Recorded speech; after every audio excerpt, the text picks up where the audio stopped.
नक्कापल्ली में bulk drug park project का शिलान्यास करने का अवसर भी मिला है। आंध्र प्रदेश देश के उन 3 राज्यों में से एक है जहां इस तरह के पार्क की स्थापना की जा रही है। इस पार्क में मैन्युफैक्चरिंग और रिसर्च के लिए बेहतरीन इंफ्रास्ट्रक्चर तैयार किया जाएगा। इससे इन्वेस्टर्स का उत्साह बढ़ेगा और यहां की फार्मा कंपनियों को फायदा होगा।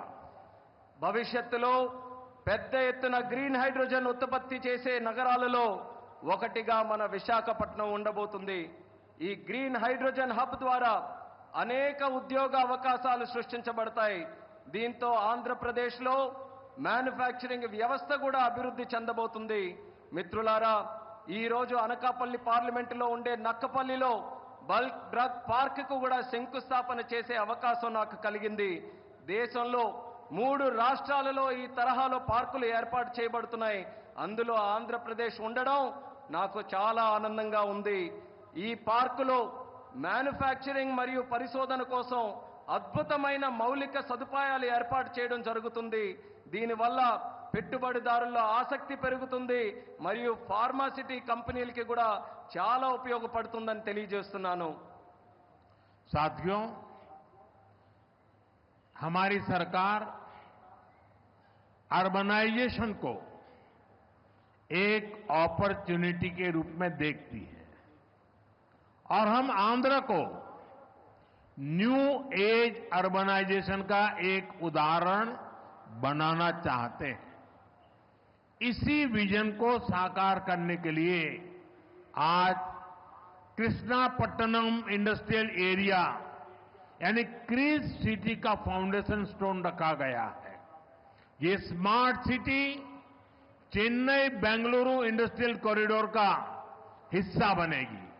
इससे आंध्र में थाउजेंड्स ऑफ करोड़ का इन्वेस्टमेंट आएगा और लाखों इंडस्ट्रियल जॉब तैयार होगी। మిత్రులారా, మా ప్రభుత్వం పట్టణీకరణకు ఒక అవకాశంగా చూస్తుంది. అలానే మన ఆంధ్రప్రదేశ్ రాష్ట్రం నవయుగ పట్టణీకరణకు ఉదాహరణగా ఉండబోతుంది. ఈ విజన్ సాకారం చేసేందుకు నేడు కృష్ణపట్నం ఇండస్ట్రియల్ ఏరియా అంటే క్రిస్ సిటీ శంకుస్థాపన కూడా చేయడం జరుగుతుంది. చెన్నై బెంగళూరు ఇండస్ట్రియల్ కారిడోర్లో ఈ స్మార్ట్ సిటీ ఒక భాగం అవ్వబోతుంది. ఆంధ్రప్రదేశ్లో దీని వల్ల వేల కోట్ల రూపాయల పెట్టుబడులతో పాటు పారిశ్రామిక ఉద్యోగ అవకాశాలు కూడా పెరుగుతున్నాయని తెలియజేస్తున్నాను. साथियों, आंध्र प्रदेश को पहले से श्री सिटी के रूप में मैन्युफैक्चरिंग हब का फायदा मिल रहा है। हमारा प्रयास है कि आंध्र प्रदेश इंडस्ट्रियल और मैन्युफैक्चरिंग के क्षेत्र में देश के टॉप स्टेट्स में शामिल हो। मैन्युफैक्चरिंग को बढ़ावा देने के लिए हमारी सरकार पीएलआई जैसी स्कीम्स चला रही है। इसका परिणाम यह है कि आज कई प्रोडक्ट्स की मैन्युफैक्चरिंग में भारत की गिनती दुनिया के टॉप कंट्रीज में होने लगी है। మిత్రులారా, ఆంధ్రప్రదేశ్లో నేడు శ్రీ సిటీ రూపంలో తయారీ రంగం యొక్క ఉపయోగం ప్రజలకు అందుతుంది. మా ప్రయత్నం ఏంటంటే ఆంధ్రప్రదేశ్ రాష్ట్ర పారిశ్రామిక మరియు తయారీ రంగంలో దేశంలోనే అగ్రగామిగా నిలబడాలి. తయారీ రంగాన్ని ప్రోత్సహించడానికి మా ప్రభుత్వం పిఎల్ఐ లాంటి స్కీమ్స్ ని ప్రోత్సహించడం కూడా జరుగుతుంది. దీని ఫలితంగా నేడు భారతదేశం మొబైల్ తయారీ రంగంలో ప్రపంచంలోనే ఉన్నతమైనటువంటి ర్యాంకింగ్స్ లో స్థానం కూడా సంపాదించుకుంది. साथियों, आज नए विशाखापट्टनम शहर में साउथ कोस्ट रेलवे जोन मुख्यालय की भी फाउंडेशन रखी जा रही है। आंध्र प्रदेश के विकास के लिहाज से ये बहुत इंपॉर्टेंट है।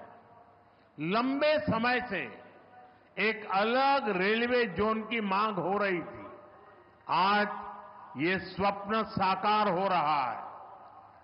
మిత్రులారా, నేడు విశాఖపట్నం నగరంలో సౌత్ కోస్ట్ రైల్వే జోన్ ప్రధాన కార్యాలయానికి పునాది కూడా వేస్తున్నాం. ఆంధ్రప్రదేశ్ అభివృద్ధి దృష్ట్యా ఇది చాలా ముఖ్యమైనటువంటి కార్యక్రమం. ప్రత్యేక రైల్వే జోన్ కావాలన్న డిమాండ్ చాలా కాలంగా ఉంది.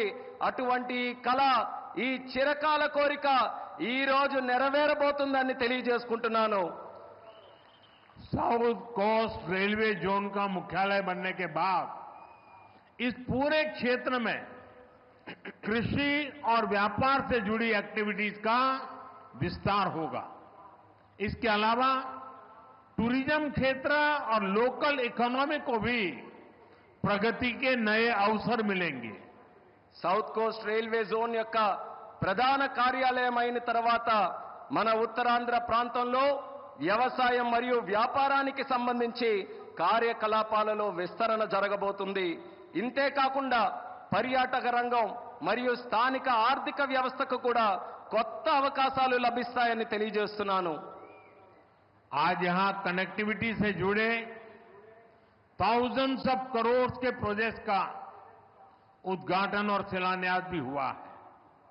रेलवे के क्षेत्र में आंध्र प्रदेश उन राज्यों में शामिल है जहां 100% इलेक्ट्रिफिकेशन हो चुका है. आंध्र प्रदेश के 70 से ज्यादा रेलवे स्टेशनों को अमृत भारत स्टेशन योजना के तहत डेवलप किया जा रहा है. आंध्र प्रदेश के लोगों की ईज ऑफ ट्रेवल के लिए 7 वंदे भारत ट्रेनें और अमृत भारत ट्रेन भी चलाई जा रही है. నేడు కనెక్టివిటీకి సంబంధించి వేల కోట్ల విలువైన ప్రాజెక్టులు ఇక్కడ ప్రారంభోత్సవం మరియు శంకుస్థాపన జరుగుతుంది. రైల్వే రంగంలో ఆంధ్రప్రదేశ్లో నేడు 100% విద్యుతీకరణ జరిగింది. ఆంధ్రప్రదేశ్లోని 70కి పైగా రైల్వే స్టేషన్లు అమృత్ భారత్ స్టేషన్ల కింద అభివృద్ధి చేయబడుతున్నాయి. ఆంధ్రప్రదేశ్ ప్రజల ప్రయాణ సౌలభ్యం కోసం 7 వందే భారత్ రైళ్లు అలాగే అమృత్ భారత్ ట్రైన్లు కూడా నడిపిస్తున్నామని తెలియజేస్తున్నాను. साथियों, आंध्र में ये infrastructure revolution, better connectivity, better सुविधाएं, इनसे पूरे प्रदेश का लैंडस्केप बदलेगा.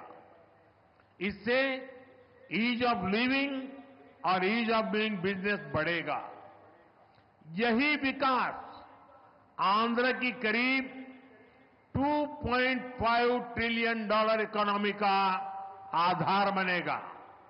साथियों, विशाखापट्टनम और आंध्र प्रदेश के कोस्ट सैकड़ों वर्षों से भारत के ट्रेड का गेटवे रहे हैं.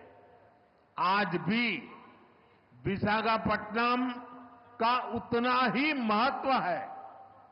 हम समुद्र से जुड़ी अपॉर्चुनिटी के पूरे इस्तेमाल के लिए ब्लू इकोनॉमी को मिशन मोड में बढ़ावा दे रहे हैं. इसके लिए विशाखापट्टनम फिशिंग हार्बर को और आधुनिक बनाया जा रहा है.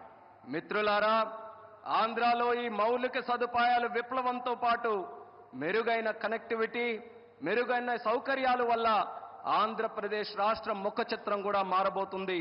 దీనివల్ల జీవన సౌలభ్యం, వ్యాపార సౌలభ్యం కూడా పెరగబోతుంది. ఇది ఆంధ్ర యొక్క దాదాపు $2.5 ట్రిలియన్ ఆర్థిక వ్యవస్థకు పునాది కాబోతుంది. మిత్రులారా, విశాఖపట్నం మరియు ఆంధ్రప్రదేశ్లో ఉన్నటువంటి తీర ప్రాంతాలు వందల సంవత్సరాలుగా భారతీయ వాణిజ్యంలో పాలు పంచుకున్నాయి. నేటికి విశాఖపట్నానికి అదే ప్రాముఖ్యత ఉందని కూడా తెలియజేస్తున్నాను. సముద్ర సంబంధిత అవకాశాలు పూర్తిగా వినియోగించుకోవడానికి బ్లూ ఎకానమీని మిషన్ మోడ్లో ముందుకు నడిపించబోతున్నాం. ఇందుకోసం విశాఖపట్నంలో ఉన్నటువంటి షిప్పింగ్ హార్బర్ని కూడా మరింత ఆధునీకరిస్తబోతున్నామని ఈ సందర్భంగా తెలియజేస్తున్నాను. आंध्र के हमारे फिशरीज से जुड़े भाई बहनों की इनकम और बिजनेस बढ़े, हम इस दिशा में पूरी संवेदनशीलता से काम कर रहे हैं. हमने फिशरमैन को किसान क्रेडिट कार्ड जैसी सुविधाएं उपलब्ध कराई है। हम समुद्र में सुरक्षा के लिए भी अहम कदम उठा रहे हैं। साथियों, हमारा प्रयास है कि देश के हर सेक्टर में inclusive and all round development होना चाहिए, ताकि विकास का फायदा हर वर्ग को मिले। इसके लिए एनडीए सरकार समृद्ध और आधुनिक आंध्र प्रदेश के निर्माण के लिए प्रतिबद्ध है। आज जिन प्रोजेक्ट का शुभारंभ हो रहा है, उसे आंध्र के लोगों की समृद्धि सुनिश्चित होगी। मैं एक बार फिर इन प्रोजेक्ट के लिए आप सभी को बहुत बहुत बधाई देता हूं।